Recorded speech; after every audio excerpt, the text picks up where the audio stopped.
الحمد لله حمدا كثيرا طيبا مباركا. الحمد لله الذي بيده الإيجاد والإنشاء، والحمد لله الذي بيده الإماتة والإحياء، الحمد لله الذي يملك الإعادة والإنعام والآلاء، الحمد لله الذي خلق الإنسان فقدر له العافية والبلاء، الحمد لله الذي قارن الداء والدواء، والحمد لله الذي ما أنزل داء إلا جعل له دواء، الحمد لله الذي خلق آدم وخلقت لأجله الأشياء، الحمد لله الذي خلق آدم وبث من نسله الرجال والنساء، الحمد لله الذي قال في القرآن إنما يخشى الله من عباده العلماء، الحمد لله الذي أرسل محمدًا بالهدى، اللهم صل على حبيبنا ونبينا محمد المصطفى رسولنا المجتبى، وصل عليه وسلم فإنه خير الورى. أعوذ بالله من الشيطان الرجيم. بسم الله الرحمن الرحيم. ومن أعرض عن ذكري فإن له معيشة ضنكا ونحشره يوم القيامة أعمى قال رب لم حشرتني أعمى وقد كنت بصيرا قال كذلك أتتك آياتنا فنسيتها وكذلك اليوم تنسى. صدق الله العظيم. اللهم صل على محمد وعلى آل محمد كما صليت على إبراهيم وعلى آل إبراهيم إنك حميد مجيد. اللهم بارك على محمد وعلى آل محمد كما باركت على إبراهيم وعلى آل إبراهيم إنك حميد مجيد. اللهم إنا نسألك الهدى والتقى والعفاف والغنى. اللهم ربنا آتنا في الدنيا حسنة وفي الآخرة حسنة وقنا عذاب النار. دفتر میں ایک شخص بیٹھا کام کر رہا ہے، فائلیں کھلی ہیں، ماتحت عملہ موجود ہے اور خود جن کا ماتحت ہے وہ بھی موجود ہیں. محنتی ہے، زبردست کام کرتا ہے، اس سے ماتحت بھی راضی ہیں اور جن کا ماتحت ہے اس کے افسر وہ بھی راضی ہیں. کام کیے جا رہا ہے. اذان ہوئی، مصروف ہے. جماعت کا وقت نکل گیا، نماز کا پہلا اور دوسرا وقت نکل گیا. آخری وقت آیا، ماتحت کوئی کام لے کے آ گیا. آخری وقت نکل رہا ہے، افسر نے بلا دیا، ادھر چلا گیا. محنتی بہت ہے، دفتر والے راضی ہیں. اور پھر نماز ظہر کا آخری وقت بھی نکل گیا. اس نے اپنے افسر کی بات مان کر اس کا کام پورا کیا، افسر راضی ہو گیا. ماتحت افراد کو جو کام دینا تھا وہ دے کر اس نے اپنا فریضہ مکمل کر لیا. وہ بندہ نوکر بڑا شاندار تھا. وہ اپنے افسر کو راضی کر گیا لیکن اپنے رب کو ناراض کر گیا. اس نے دفتر میں اپنی قدر بڑھا لی لیکن رب کے ہاں حقیر ہو گیا. اس نے اپنے دفتر کا کام پورا کر دیا، اپنی ایک عارضی سی ملازمت کا حق ادا کر دیا، لیکن حقیقی معبود کا حق ہڑپ کر لیا. وہ ملازم بڑا شاندار تھا لیکن قبر اس کی بڑی تاریک ہو گئی. وہ صبح جب اٹھا تھا یا چند دن پہلے اتفاق سے اس نے قرآن کھولا تھا اور اس نے سنا تھا کہ قرآن کے ہر حرف کے بدلے 10 نیکیاں ہیں، اور اس نے قرآن کی ایک آیت پڑھی تھی، اس کے سین شین صاد ضاد عین غین سے گزرا تھا۔ قرآن میں کہیں لکھا ہوا تھا، یا ایھا الذین آمنوا، اے ایمان والو، لا تلہکم اموالکم ولا اولادکم عن ذکر اللہ، تمہارے مال اور تمہاری اولادیں تمہیں اللہ کے ذکر سے غافل نہ کر دیں۔ وَمَن يَفْعَلْ ذَلِكَ، جو ایسا کرے گا، فَأُولَئِكَ هُمُ الْخَاسِرُونَ، وہ خسارہ اٹھانے والوں میں سے ہوگا۔ اس نے آیت پڑھی تھی، وہ ناظرہ پڑھتا تھا، اس کو امید تھی کہ ہر حرف کے بدلے 10 نیکیاں ملیں گی، اور اللہ اپنا وعدہ پورا کرتا ہے، اس کی وہ نیکیاں جمع ہوئی ہوں گی، لیکن وہ نادان بھول گیا کہ وہ نیکیاں تو ایک آغاز تھا جو اپنے انجام سے مشروط تھا۔ یا ایھا الذین آمنوا لا تلہکم اموالکم ولا اولادکم عن ذکر اللہ، وہ یہ آیت سال میں جب قرآن پڑھتا تھا، ایک دفعہ یا 2 دفعہ اس سے گزرتا تھا، وہ تا کو فرق سمجھتا تھا، سا کا اور سین کا فرق سمجھ کر کے پڑھتا تھا، لیکن وہ قرآن پڑھنے والا، اس آیت سے گزرنے والا، اس کو نہیں پتا تھا کہ اس آیت میں اس کے شعور میں یہ بات نہیں آ رہی تھی کہ اس آیت کی روح سے وہ اللہ کے ذکر سے غافل ہے، وہ اپنی ملازمت کو بچا کر آخرت کا خسارہ اٹھا رہا ہے۔ وہ نہیں سمجھ پا رہا تھا کہ اصل میں یہ آیت اس کے خلاف قرآن کا مقدمہ بن چکی ہے۔ وہ صرف قرآن کو حروف تہجی اور آوازوں تک محدود کر کر یا کبھی کبھی کھول کر ثواب کی نیت سے محض ثواب کی کتاب بن کے بیٹھا تھا۔ اس کو نہیں پتا تھا یہ ثواب ہے تو عذاب بھی ہو سکتا ہے، اس کو نہیں پتا تھا، یا پتا تھا لیکن وہ توجہ نہیں کر رہا تھا کہ قرآن کی آیتیں یا تو قیامت کے دن مسلمان کے حق میں ہوں گی یا مسلمان کے خلاف گواہی بن کے کھڑی ہو جائیں گی۔ وہ تاجر بڑا شاندار تھا، وہ دکان میں بیٹھا تھا، اس کا بزنس بڑا شاندار تھا، سودے ہوتے تھے، کمپنیاں اس کے ایک فون پہ کئی لاکھ کا مال بھیج دیتی تھیں، گاہکوں کو اس پہ بڑا یقین تھا، آنکھیں بند کر کے اس کا مال اٹھاتے تھے اور پیسے بھیج دیتے تھے، اس کے ساتھ قیمت پہ بحث نہیں کرتے تھے۔ اس کے ہاں بھی اذان ہوتی تھی، پھر دوسری اذان ہوتی تھی، ان دونوں اذانوں کے درمیان اس کو نماز کا وقت نہیں ملتا تھا۔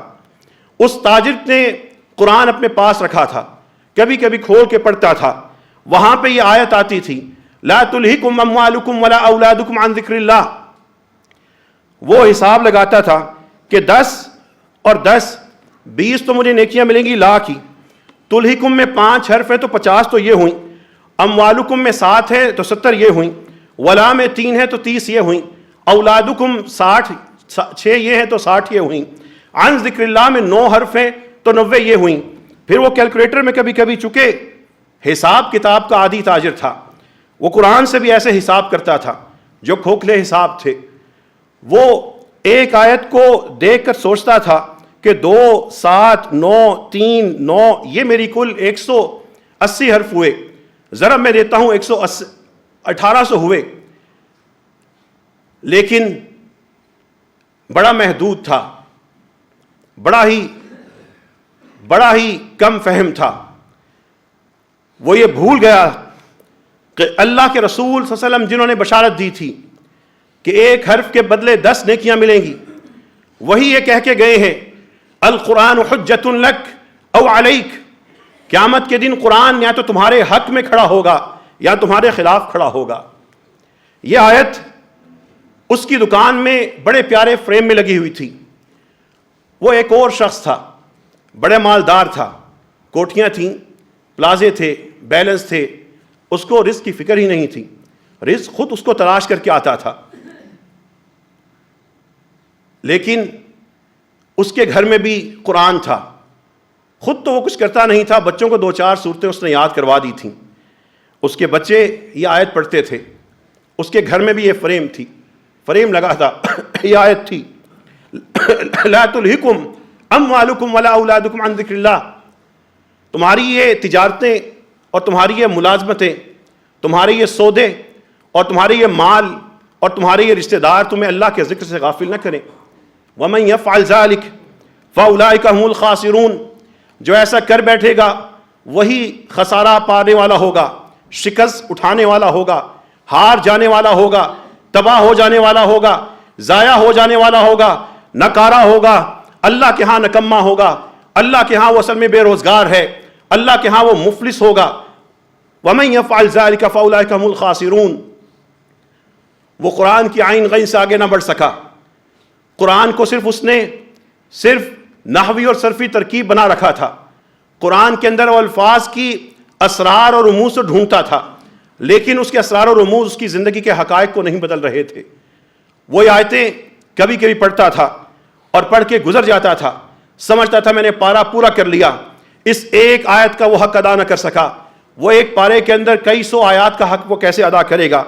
یا ایھا الذین آمنوا لا تلہکم اموالکم ولا اولادکم عن ذکر اللہ.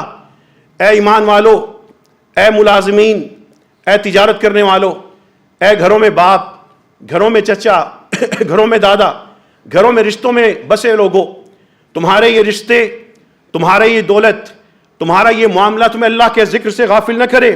وَمَن يَفْعَلْ ذَلِكَ فَأُولَئِكَ هُمُ الْخَاسِرُونَ. جو ایسا کرے گا وہی ہے نقصان اٹھانے والا. ایک آیت پڑھیں.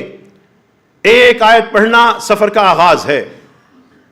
یہ وہ سفر ہے جس میں قرآن کو تھام لینا آغاز ہے، قرآن کو کھول لینا یہ دوسرا قدم ہے، قرآن کو سمجھ لینا تیسرا قدم ہے. اس کے بعد یہ سفر ختم نہیں ہوتا، منزل پہ انسان نہیں پہنچتا. جو صرف تھام کے گھروں میں رکھ کے بیٹھے ہیں غلطی پر ہیں. جو کھولتے ہیں بند کر دیتے ہیں، پڑھ نہیں سکتے، وہ بہت بڑی غلط فہمی میں ہے. جو پڑھتے ہیں سمجھ نہیں سکتے، ابھی ادھورے سفر میں ہے. جو سمجھتے ہیں اس کے بعد عمل کرتے ہیں، یہی کامیاب لوگ ہیں، یہی اللہ کو راضی کرنے والے لوگ ہیں، یہی قرآن کی آیات میں ڈھلے لوگ ہیں. انہی کی سیرت میں، انہی کی صورت میں قرآن جھلکتا ہے. یہی وہ لوگ ہیں جن کے لیے قرآن قیامت کے دن سفارشی بن کے آئے گا. اے اللہ، یہ بندہ پڑھتا تھا، عمل کرتا تھا، میرا تھا، میں اس کا ہوں، اے اللہ میری سفارش قبول فرما. وہ یہ جو 2 صورتیں آپ پڑھتے ہیں، سورۃ البقرہ اور سورہ آل عمران، یہ بادل بن جائیں گی، ان کا سایہ ہوگا. وہاں پہ اللہ ان کو وجود عطا کرے گا. ان اللہ علی کل شیء قدیر. وہ ہر چیز پر قادر ہے، ہر چیز پہ قادر ہے. غائب سے حاضر کرنے پر، حاضر سے غائب کرنے پر، چھوٹے سے بڑے کرنے پر، بڑے سے چھوٹا کرنے پر. وہ اللہ ان کو وہاں پر ایک بادل کی شکل دے گا اور وہاں پر وہ انسان کو ڈھانپ لیں گی. قرآن سے ادھر کا تعلق تھا، ادھر اس کی ملازمت تھی، باس بڑا سخت تھا، تجارت بڑی شاندار تھی، لیکن اس کا قرآن کہتا تھا لا تلہکم اموالکم ولا اولادکم عن ذکر اللہ. اس کا قرآن سے تعلق تھا. قرآن اس کو پیغام دیتا تھا کہ اپنے رب سے، اس کی دی ہوئی نعمتوں کی وجہ سے غافل نہ ہونا. یہ نعمتیں اس کی دی ہوئی ہیں، ان سے دور ہو جانا، اس سے دور نہ ہونا. ان سے ناراض ہوتے ہو جائیں، اس کو ناراض نہ کرنا. یہ بھی کوئی زندگی ہے کہ اس کو ناراض کر کے ان کو راضی کر لیا. یہ بھی کوئی کمائی ہے کہ ان کو راضی کرنے کے لیے اس کو ناراض کر لیا. اٹھتا تھا، نماز پڑھتا تھا، افسر تھا، میٹنگ چھوڑتا تھا، مصلی بچھاتا تھا، 2-4 منٹ لگتے تھے، نماز پڑھ لیتا تھا، ذکر سے غافل نہیں تھا. قرآن اس کی سیرت میں ڈھلا ہوا تھا. یہ وہی قرآن ہے جب انسان اس کے ساتھ جڑ جائے تو یہ جلد ہے، اس پہ کپ کپی آتی ہے، یہ دل ہے، یہ دہل جاتا ہے. یہ انسان ہے، رونگٹے کھڑے ہوتے ہیں. کیسے کھڑے ہوتے ہیں؟ عبداللہ ابن عمر رضی اللہ عنہ کے سامنے ٹھنڈا پانی لایا گیا، رونے لگے. فبکا واشتد بکاؤہ. رونے لگے اور پھر دھاڑے مار کے رونے لگے. فقیل لہ ما یبکیک، کہا گیا ہوا کیا؟ ابھی تو ٹھیک تھے، پانی دیا ہے، رو پڑے ہیں. کہنے لگے ذکرت آیۃ فی کتاب اللہ عز وجل، پانی کو دیکھا ہے، اللہ کی کتاب میں ایک آیت ہے وہ ذہن میں آ رہی ہے. اللہ تعالیٰ قیامت کے دن کہہ رہے ہیں کہ وہ لوگ جو دین سے دور رہے، جو دین سے بیزار رہے، جو دین پہ عمل نہ کرتے رہے، ان کا عذاب ہوگا. وحیل بینہم وبین ما یشتہون، جو ان کی خواہشات ہوں گی، جو ان کی خواہش ہوگی، ان کی خواہشوں اور ان کے درمیان اللہ تعالیٰ رکاوٹ ڈالیں گے. اور کہنے لگے میں سوچتا ہوں جہنمی سب سے زیادہ جس چیز کی خواہش کرے گا وہ پانی ہوگا. پانی مل جائے، پانی مل جائے، یا آگ بجھا لوں یا اپنا آپ ٹھنڈا کر لوں، لیکن پانی نہیں ملے گا. اس لیے یہ قرآن کی وہ آیتیں میرے رزق سے مجھے نظر آتی ہیں، کھانوں میں نظر آتی ہیں، راہوں میں نظر آتی ہیں، رہائش میں نظر آتی ہیں، اپنے ارد گرد موتوں میں نظر آتی ہیں، پیدائش میں نظر آتی ہیں، رشتوں کے اتار چڑھاؤ میں نظر آتی ہیں.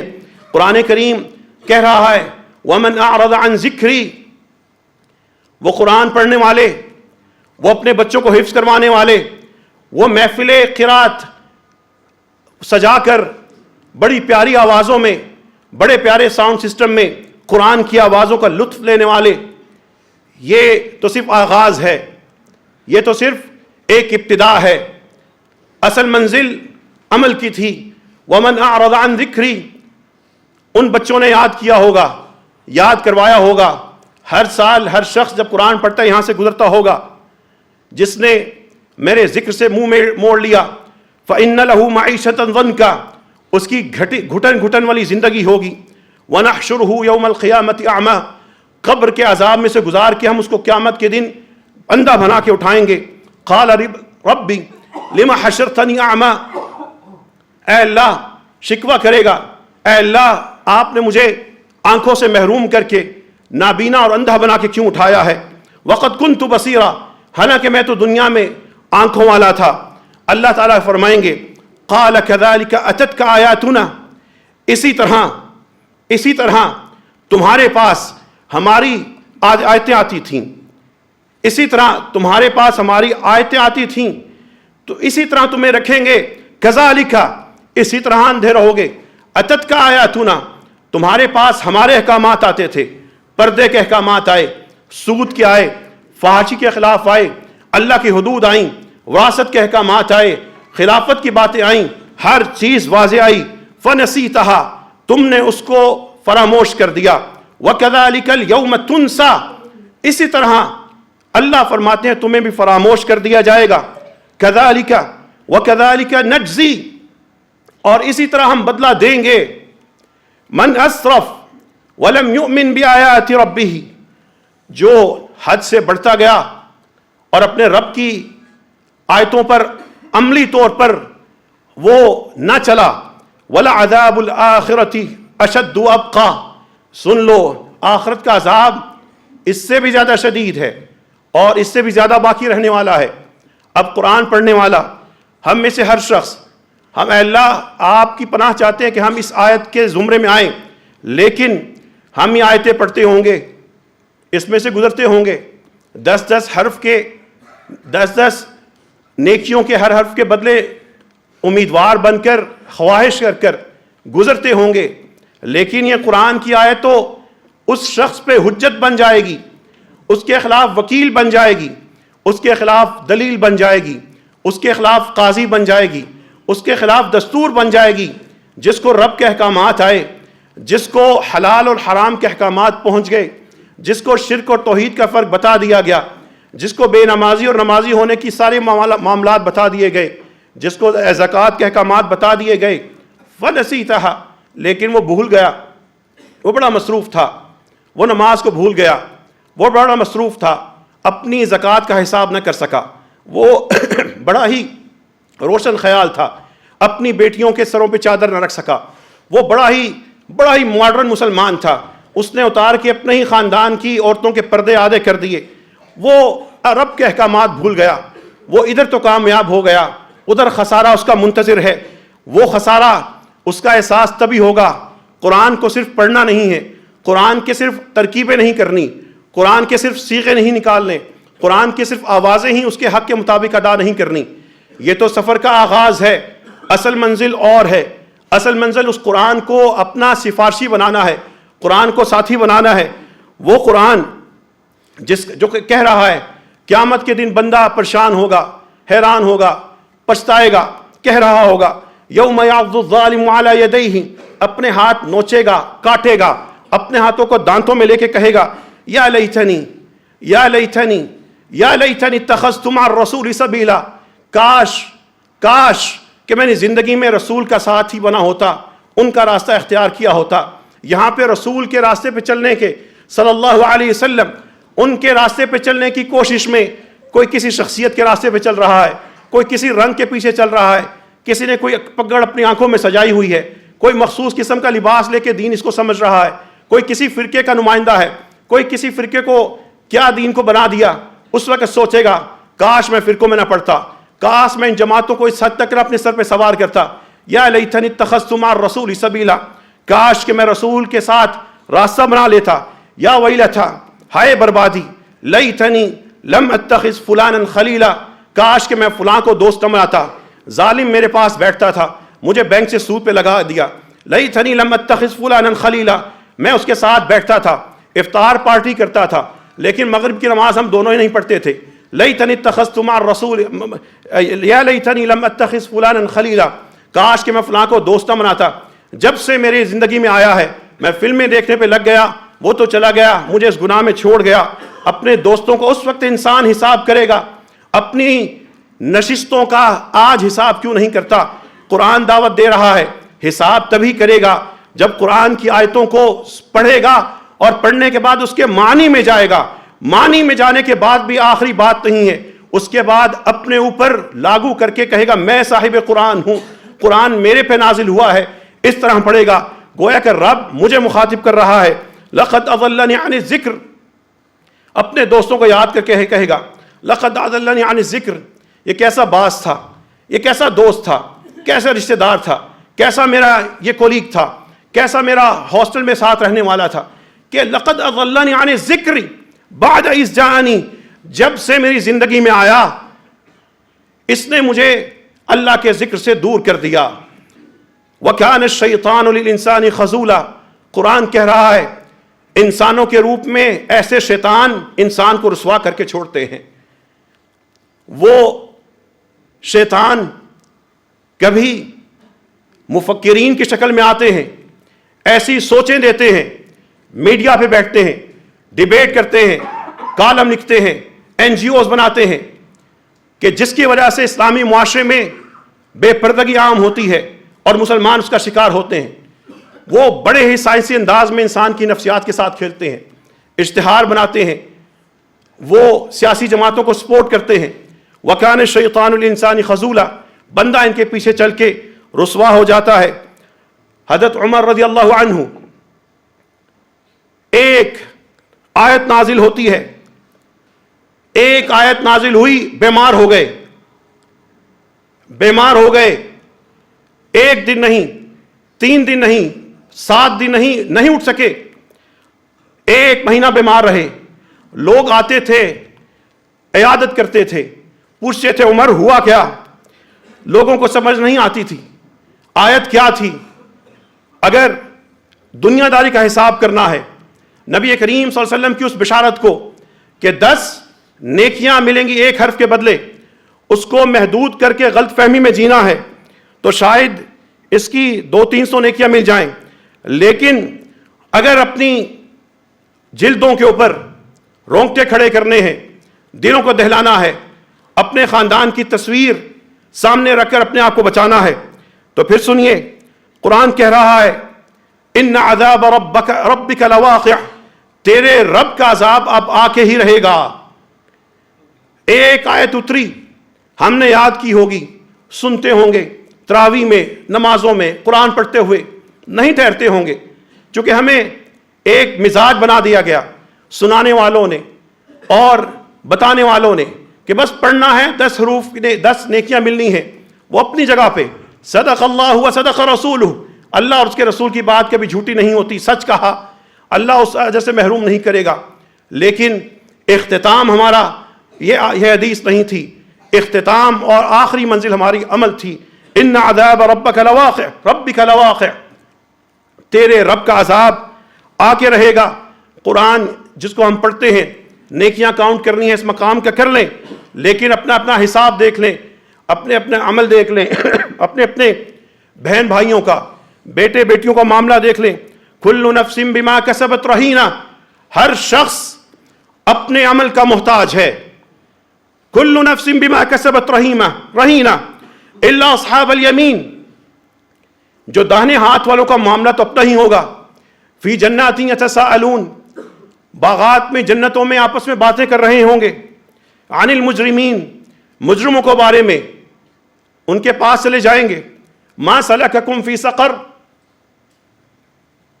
اور مجرموں تمہیں اس دہکتی ہوئی آگ میں کس نے لا ڈالا؟ جواب دیں گے لم نکو من المصلین، نمازیں نہیں پڑھتے تھے۔ لم نکو من المصلین، نماز کا وقت نہیں تھا۔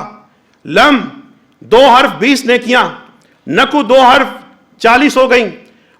من المصلین 6 یا 7 70 یہ ہو گئیں۔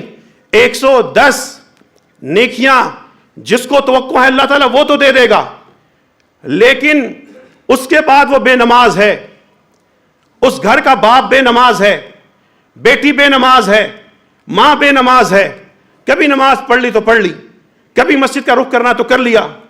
وہ بتائے کہ کیا سودا کر رہا ہے؟ قرآن کو حجت لک او حجت علیک، اپنے خلاف یا اپنے حق میں گواہ بنا رہا ہے۔ ولم نکن نطعم المسکین، دوسری بات منہ سے نکلے گی، ہم مسکینوں کو کھانا نہیں کھلاتے تھے۔ وَكُنَّا نَخُوضُ مَعَ الْخَائِضِينَ، جو کھیلتے تھے، تماشا لگاتے تھے، میڈیا کے ذریعے یا اپنے اور طریقوں کے ذریعے ہم ان کے ساتھ انہی گپوں میں مصروف تھے۔ وَكُنَّا نُكَذِّبُ بِيَوْمِ الدِّينِ، ہمیں محسوس ہوتا تھا کہ قیامت والا کوئی نہیں ہوتی، ہم عملی طور پہ قیامت کو بھولے ہوئے تھے۔ حَتَّى أَتَانَا الْيَقِينُ، ہماری موت اسی حالت میں آ گئی۔ یہ ایک منظر ہے، اس منظر پہ رک جائیے، گھروں میں جا کے یہ منظر کھول لیجئے گا، وہاں پر قرآن کریم کا یہ منظر اپنے سامنے رکھیے گا۔ گھر میں کوئی بے نماز ہے، کوئی بہن، کوئی بیٹی، کوئی خاتون، کوئی رشتہ دار، کوئی عزیز، سوچئے گا ہم کہاں جا رہے ہیں۔ یہ قرآن کو صرف پڑھنا نہیں ہے، قرآن کو اپنے پہ لاگو کرنا ہے۔ ایک سادہ سی مثال سے سمجھ لیں، ایک بندہ اسلام آباد میں بیمار ہو، اس کو بتایا جائے کہ تمہارا علاج لاہور میں فلاں ڈاکٹر کے پاس ممکن ہے، اور واقعی وہ اللہ تعالیٰ نے اس شخص کے ہاتھ میں شفا رکھی ہو، وہ ماہر ہو، اس کے پاس علم بھی ہو اور رب کی رحمت بھی ساتھ ہو۔ وہ مریض صبح اٹھے، اچھی سی گاڑی کروائے، اچھے سے کپڑے پہنے، خوب تیار ہو اور خوب ساتھ سامان رکھ لے، سفر میں کام آئے گا، سفر کی تیاری کر لے، جو ممکن تھی آسائش اختیار کر لے، سجا لے، سنوار لیں۔ لوگ کہیں کہ آج بندہ گھر سے نکلا ہے، گاڑی کی چمک ہی پوری گلی کو، آنکھوں کو وہاں پہ خیرہ کر رہی ہے۔ وہ شخص سفر پہ چلا ہے لاہور، اگر اس نے اپنا علاج نہ کروایا، وقت کم ہے، بیماری بڑھ جائے گی اور پھر اس کے بعد لا علاج ہوگا، مر جائے گا۔ وہ شخص اس اسلام آباد سے نکلتا ہے، لاہور کا رخ کرتا ہے، لاہور کا رخ کرتے کرتے گاڑی اس کی شاندار ہے، بار بار رکتا ہے، گاڑی کو صاف کرتا ہے، ہر کچھ عرصے کے بعد جا کے کہتا ہے بیٹھ بیٹھ کے میرے کپڑے خراب ہو گئے، کپڑے بدلتا ہے۔ تھوڑی دیر کے بعد جہاں کوئی اچھا ہوٹل آتا ہے وہاں پہ بیٹھ کے کچھ نہ کچھ کھاتا ہے کہ سفر تھکاوٹ نہ ہو جائے۔ وہ اپنا وقت ضائع کر رہا ہے، اور پھر اس کو راستے میں نظر آتا ہے کہ فلاں علاقے میں بڑا شاندار ڈیم ہے، ادھر گاڑی موڑ لیتا ہے، ادھر جا کر اور بھی اپنا بتاتا ہے کہ میں بڑا تیار ہو کے چمکا کے آیا ہوں، اور پھر وہ اپنے اصل منزل سے ہٹ کر وہ ادھر ادھر کے شہروں میں اپنا وقت ضائع کر لے، وہاں پہ پہنچ نہ سکا، لاہور کے قریب جا کے بیمار ہو گیا، مر گیا، کھپ گیا۔ یہی ہماری حالت ہے۔ ہم قرآن کو محفل قرات میں قاری پہ ہزاروں خرچ کر دو، ساؤنڈ سسٹم بنوا لو، اس کے بعد ایکو ہو، آواز گونجے، میڈیا پہ قرآن جائے، لیکن جو قرآن پڑھا جا رہا ہے وہاں پر لوگ اٹھ اٹھ کے سبحان اللہ کے نعرے لگا رہے ہیں۔ مقام تو رونے کا تھا، مقام تو جو قاری پڑھ رہا تھا دلوں کو دہلانے کا تھا۔ اس قرآن کو آوازیں کہاں سے بنا؟ وہ سوچے کہ کس نحوست میں مبتلا ہوں، اللہ سے استغفار کرے۔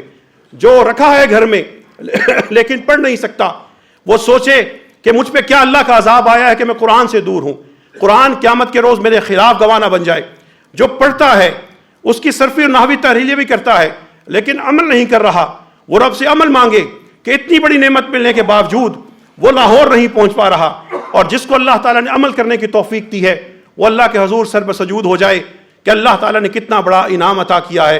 اللہ سے دعا ہے کہ اللہ ہم سب کو یہ انعام عطا فرمائے۔ وآخر دعوانا ان الحمد للہ رب العالمین۔ الحمد للہ حمدا کثیرا طیبا مبارکا فیہ۔ اللہم صل علی نبینا محمد، اللہم صل علی نبینا محمد، اللہم انا نسألک الہدى والتقى والعفاف والغنى، اللہم ربنا آتنا فی الدنیا حسنہ وفی الآخرة حسنہ وقنا عذاب النار۔ حضرت عمر رضی اللہ عنہ کو ان کے ایک ساتھی ملے۔ عام طور پہ حضرت عمر مکہ کے حوالے سے انہی کی ڈیوٹی لگاتے تھے کہ وہیں کے والی وہ ہوں گے۔ اس سال جب ملے تو آپ نے کسی اور کی ڈیوٹی لگائی تھی جو ایک شخص غلام تھا۔ وہ شخص ملے اور کہنے لگے کہ یہ اس دفعہ مکہ کی ڈیوٹی کس کی لگائی؟ انہوں نے کہا میں نے ابن ابزہ کی ڈیوٹی لگائی ہے، اس ایک غلام کا، یہاں بظاہر دنیاوی اعتبار سے وہ پست حیثیت کا شخص تھا۔ کہنے لگے یہ ابن ابزہ کون ہے؟ تو آپ نے کہا ہمارے جو غلام ہیں ان میں سے ایک نوجوان ہے۔ تو انہوں نے آگے سے اس شخص نے حیران ہو کے کہا کہ وہ جو غلام ہے اس کی آپ نے اہل مکہ پہ ڈیوٹی لگا دی ہے۔ تو حضرت عمر رضی اللہ عنہ نے جواب دیا تم نے اللہ کے رسول صلی اللہ علیہ وسلم کا وہ قول نہیں سنا، ان اللہ یرفع بہذا الکتاب اقواما ویضع بہ آخرین، اللہ اس قرآن کی بدولت کچھ لوگوں کو بلند مرتبہ اور عروج دیتا ہے اور کچھ کو گرا دیتا ہے۔ جس کے پاس قرآن کی دولت آ گئی اور قرآن کے علم کی دولت آ گئی اور عمل کے پھول اس کو مل گئے، وہ اللہ کے ہاں بلند ہے، وہ اللہ کے ہاں بڑا امیر ہے، وہ اللہ تعالیٰ کے ہاں بڑا شان والا ہے۔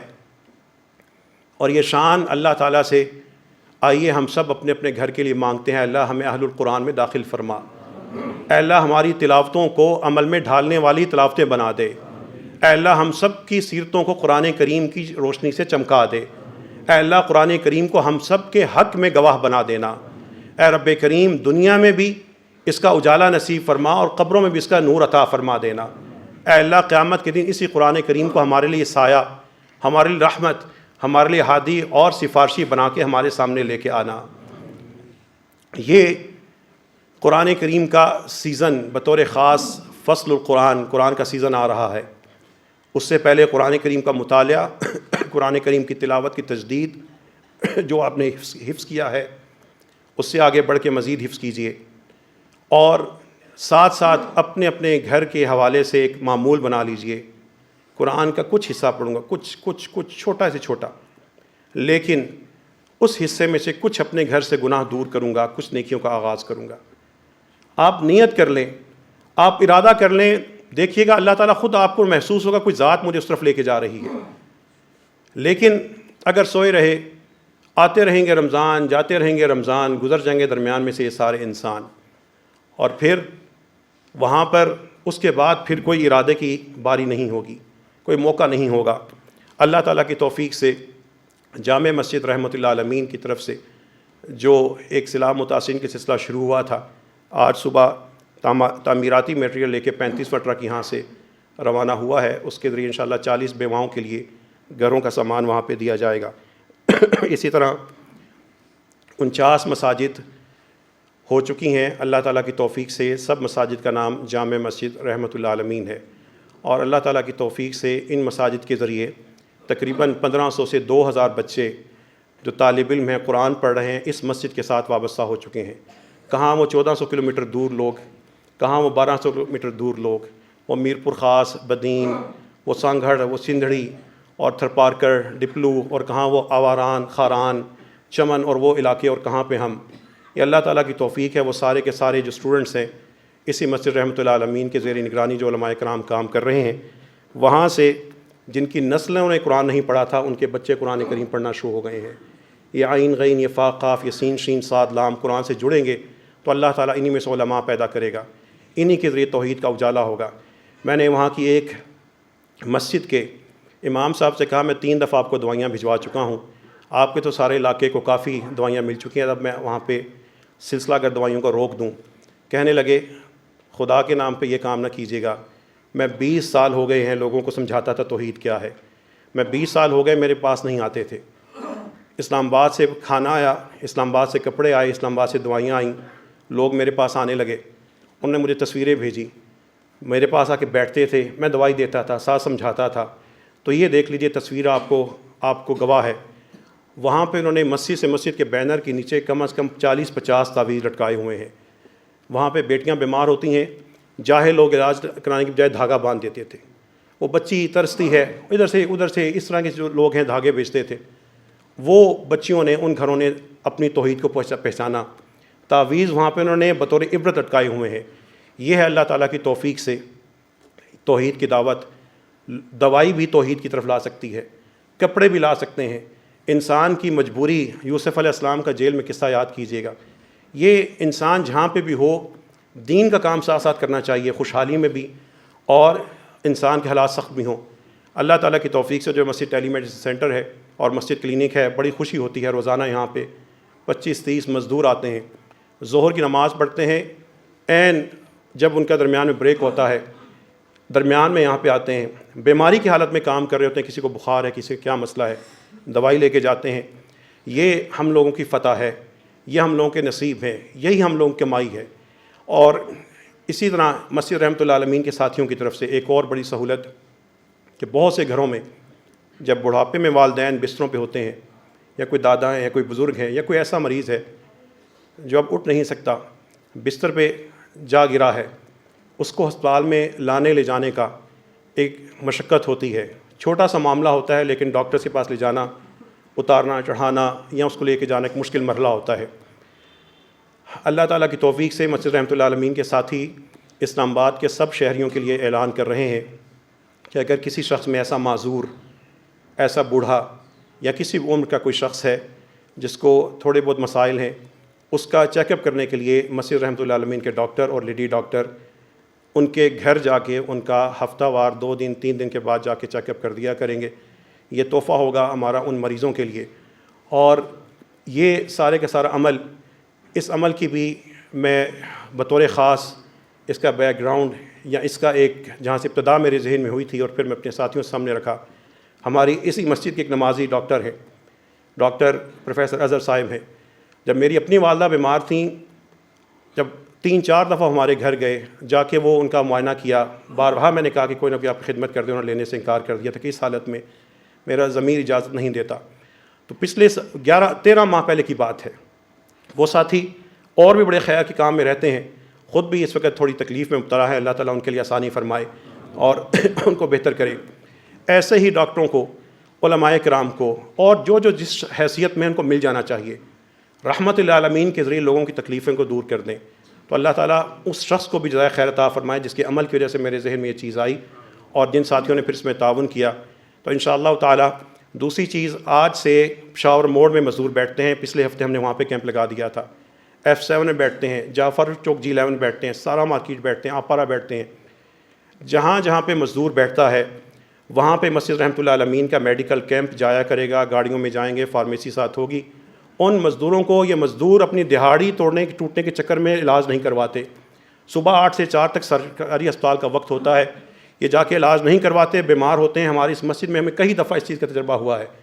تو ان مزدوروں کو ان کے اڈوں پر جا کے جہاں پہ وہ بیٹھے ہیں رزق کی تلاش میں، انشاءاللہ تعالیٰ مسجد رحمۃ اللہ عالمین کے ڈاکٹرز اور جو ہمارا ٹیکنیشین جو بھی ساتھی ہوں گے وہاں پہ جا کے باقاعدہ کیمپ 1 گھنٹے کا لگایا کریں گے، تاکہ ہم اپنی خلق خدا کے لیے کچھ تو سمیٹ سکیں، اللہ کو راضی کرنے کے لیے کچھ تو کر سکیں۔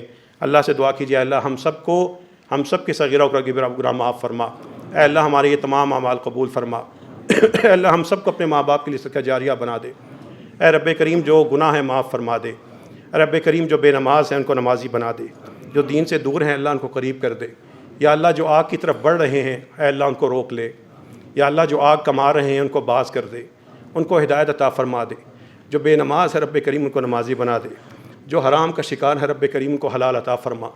رب کریم جو خطبہ دے رہے ہیں سن رہے ہیں ان کو سن کر اور بتا کر اے اللہ عمل کرنے کی توفیق عطا فرما۔ اے اللہ ہم سب کو اپنے اپنے ماں باپ کے لیے صدقہ جاریہ بنا دے، ہمیں ان کے ساتھ اپنے اپنے گھر والوں کے ساتھ جنت میں اکٹھا فرما دینا، قیامت کے دن رب کریم رسوا نہ کرنا۔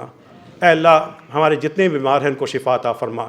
ہماری مسجد کی ایک خادمہ بہن جو بڑے احترام سے بڑی چاہت سے مسجد کا جب درس ہوتا ہے خواتین کا اس کے لیے انتظام کرتی تھیں، ایک ہفتے میں پہلے ان کے والد فوت ہوئے، اگلے ہفتے ان کا شوہر بھی فوت ہوا ہے۔